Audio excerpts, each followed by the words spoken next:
Have you ever been in a situation, it's raining, wipers aren't working right? Well, we're going to help you replace them. First, we have to go inside. That's better. You know, wiper blades are an important safety feature on your vehicle that can often be overlooked. Over time and use, the edge of your wiper blades will develop small cracks and irregularities.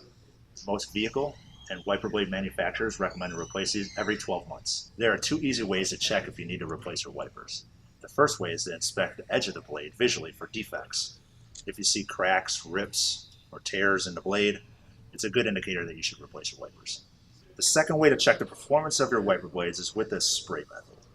You simply spray your windshield, ideally with your vehicle's windshield wiper fluid, and allow the blades to perform one cycle up and down.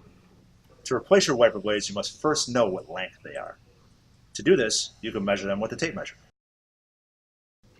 Make sure you measure both blades, as they are different sizes. Using a hook-style arm, look at where the wiper blade meets the arm itself. There should be a small plastic stopper right here.